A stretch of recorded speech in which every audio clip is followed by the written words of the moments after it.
আসসালামু আলাইকুম ভাই ও আপুরা, তোমরা সবাই কেমন আছো? আশা করি আল্লাহর অশেষ মেহেরবানিতে ভালো আছো। আমিও আলহামদুলিল্লাহ ভালো আছি। আজকে আরেকটি নতুন ভিডিও নিয়ে তোমাদের সামনে হাজির হলাম। আজকে ফজরের নামাজের পরে সকাল সকালে চলে আসলাম আমাদের পুকুরের কাছে। এই পুকুরে আমরা অনেক টাকার মাছ ছেড়েছি। ভাই ও আপুরা, এই পুকুরে প্রতিদিনই মাছ মরে যাচ্ছে। তোমরা বলতে পারো কিভাবে এই মাছ মরা প্রতিরোধ করা যায়। এই যে দেখো, আমাদের পুকুরের কিনারায় কি সুন্দর আমাদের জাতীয় ফুল শাপলা ফুটে আছে। আমি প্রতিদিনই এই শাপলা ফুলগুলো দেখি আর ভাবি কত সুন্দর, এরা সতেজ, মনোমুগ্ধকর, দেখে চোখ জুড়িয়ে যায়। তোমাদের আরেকটি দৃশ্য দেখাচ্ছি। আল্লাহ তাআলা কত কিছুই না আমাদের দেখাচ্ছে, কিন্তু তারপরও আমরা মানুষরা ভালো হই না। আমাদের লোভ, লালসা, হিংসা আমাদের জীবনে জর্জরিত হয়ে আছে। দেখো, এই পেঁপে গাছটি যখন ছোট ছিল, ঝড়ে ভেঙে গিয়েছিল, তখন পলিথিন দিয়ে মুড়িয়ে দিয়েছিল। এখন এর পাঁচটি ডালা হয়েছে। 5টি ডালাতেই প্রচুর পরিমাণে পেঁপে ধরেছে। এই যে দেখতেছো কিভাবে পলিথিন পিছিয়ে দিয়েছে। এই যে ডালাগুলো, প্রত্যেকটা ডালাই পেঁপে পরিপূর্ণ, এবং সে কিন্তু এত পেঁপে হয়েছে যে পুড়ে যাওয়ার মতো। তার জন্য প্রত্যেকটাতে বাঁশ দিয়ে ফিক দিয়ে রেখেছে। তারপরে চলে আসলাম ছাদে। আজকে সকাল সকালে কাপড় চোপড় কেচে ছাদে দিয়েছি, কেননা প্রতিদিনই আল্লাহ তাআলা আমাদের বৃষ্টি দিচ্ছে, রহমতের বৃষ্টি। তার জন্য ভাবলাম সকালেই কাপড় চোপড়গুলো ধুয়ে দেই।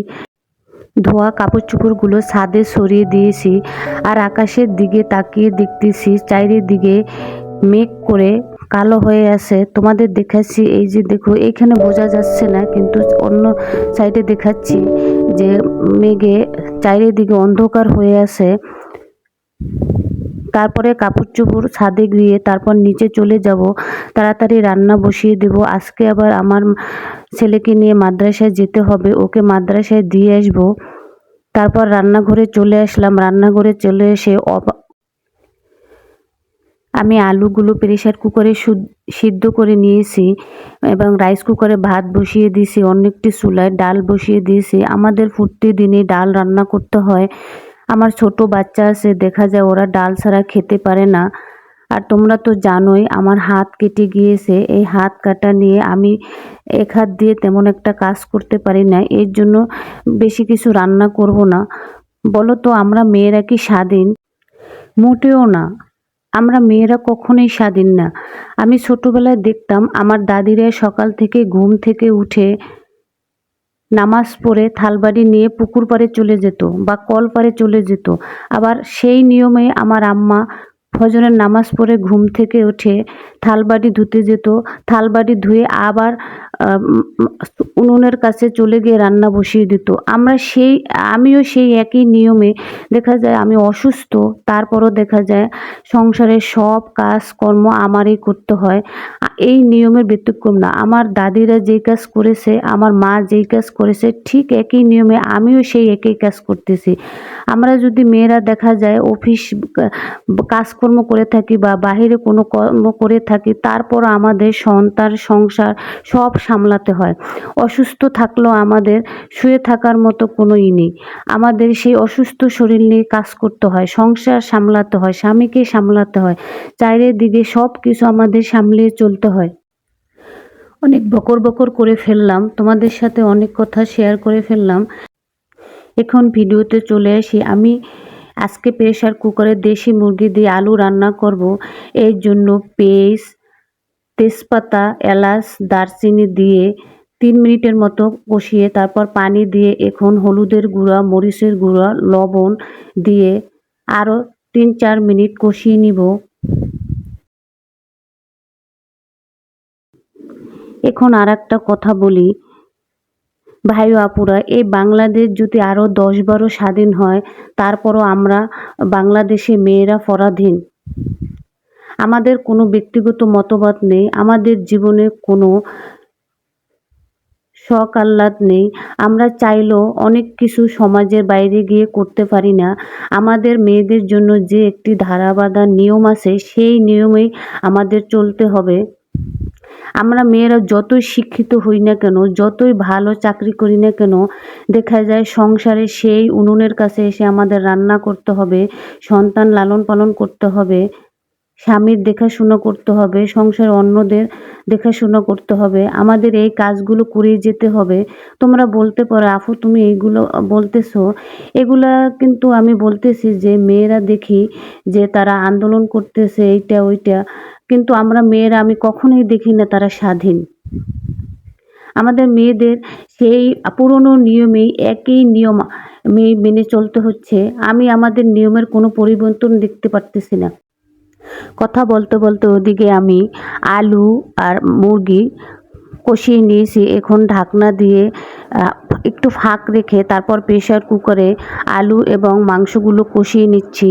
মাঝখানে আমি মশলার গুঁড়ো দিয়ে দিয়েছি। এখন প্রেসার কুকারে ঢাকনা দিয়ে ঢেকে দিব এবং 3টি সিটি আসার পরে নামিয়ে ফেলবো। আমি কিন্তু প্রেসার কুকারে মিডিয়াম আঁচে রান্না করতেছি।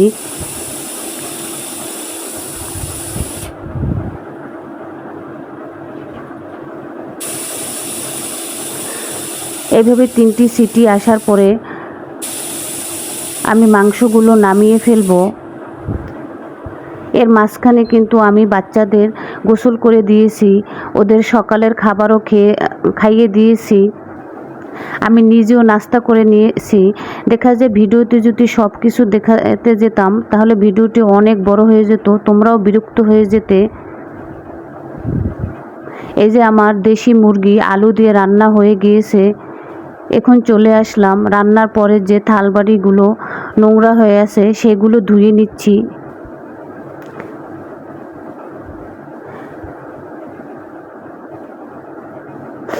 ওই যে দেখো আমার হাত কাটা, ওদিকে ব্যান্ডেজটা ভিজে গিয়েছে, এর জন্য ব্যান্ডেজটা খুলে ফেলে দিয়েছি।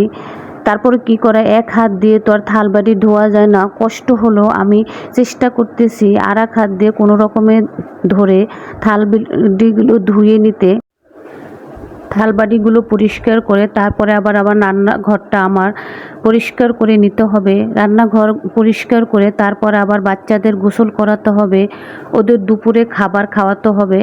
তারপরে আবার আমার নিজের গোসল করতে হবে, নামাজ পড়ে আবার বড় ছেলের কাপড় চোপড় গোছাতে হবে। অনেক দিন পরে আবার ওকে মাদ্রাসায় দিয়ে আসতেছি। তোমরা তো জানোই, যারা আমার ভিডিও দেখে থাকো, আমি আমার বাপের বাড়ি বেড়াতে গিয়েছিলাম। সেখান থেকে আসার পরে আজকে 3 দিন হয়ে গিয়েছে, এখনও ওকে মাদ্রাসায় দিয়ে আসতে পারিনি, কারণ আমি তো অসুস্থ। এর জন্য আজকে কাজকর্ম সেরে ওকে মাদ্রাসায় দিয়ে আসবো। এর জন্য তাড়াতাড়ি কাজগুলো সেরে নিচ্ছি।